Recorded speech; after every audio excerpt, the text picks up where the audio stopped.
we're looking at price consolidating here.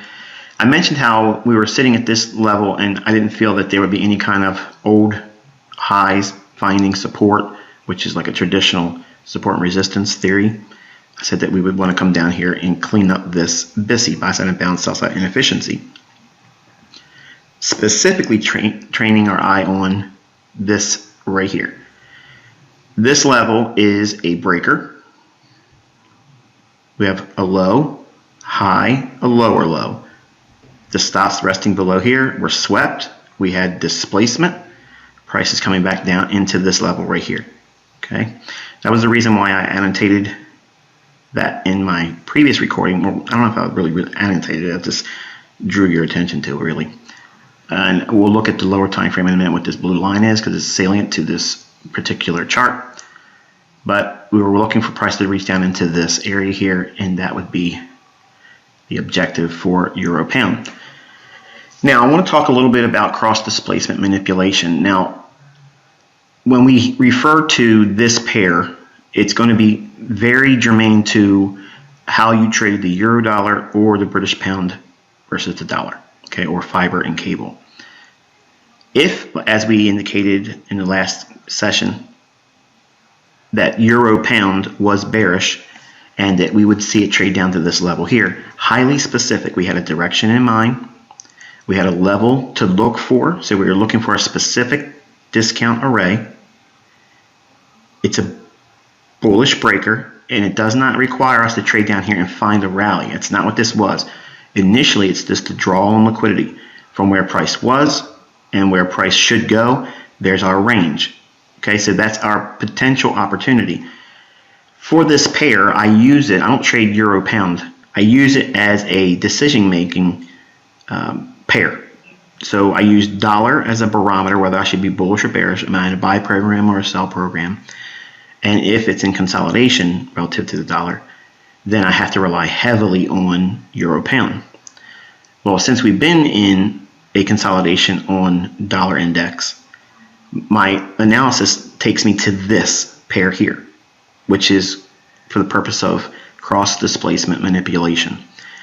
Now, if I'm bearish on euro pound, that means that the euro dollar is going to be bearish and pound dollar is going to go into a consolidation. Or pound dollar is bullish and euro dollar is held in consolidation. That's the premise. That's what you're looking for based on what I said on Wednesday relative to this pair wanting to go down to this level here, which it indeed did.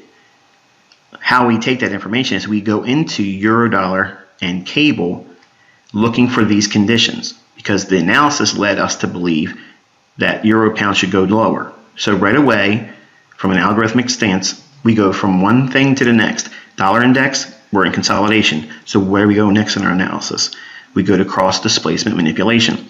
Whatever pair you look at, for instance, if you are a yen trader, you could look at euro dollar, euro yen, pound dollar, pound yen. Look at those, and you're going to have one more extra step with that, but it's the same process of using these types of filtering.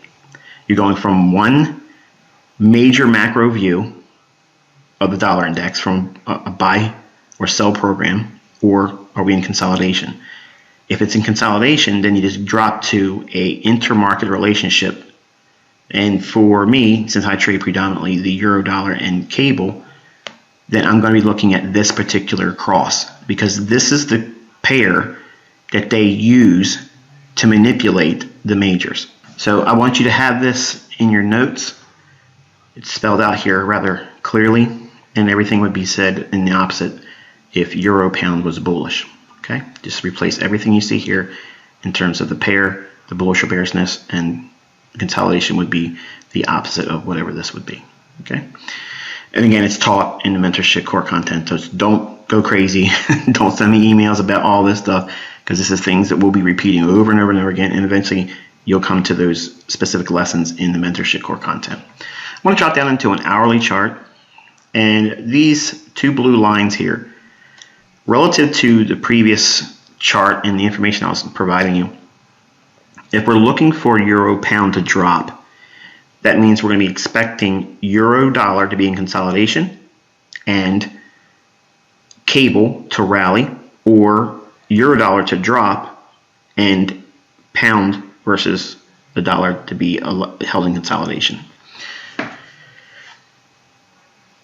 Between this candle and this candle, okay, let me show you what they are. That's this candle on the 22nd of August and this candle. You can see price has dropped precipitously for euro pound. We're not going to look at this slide anymore. We're going to go over to the euro dollar. And right in here you can see what is the euro dollar doing at that same time. It's part of its original consolidation during the entire week. So is it moving up? Is it moving down? Is it held in consolidation? It's held in consolidation. On the same day, August 22nd, what is cable doing? Tearing off to the upside. So between those two currencies, we have euro consolidating, cable tearing off into new highs, running above equal highs here and running into buy side liquidity. This is going to create that catalyst that causes euro pound to decline or drop. So that's what that looks like and how you find it in the charts. And you want to go back and look at instances in price action whenever you see euro pound create nice moves intra-week or intraday. You collect a lot of these moments and save them as hindsight examples. Now obviously you know that we don't have hindsight here as our only teacher, because I outlined exactly what was going to happen before it happened. Which leads me to the next portion of the teaching today. For some of you that have just recently started, there is lessons in month number 7 where I talk about short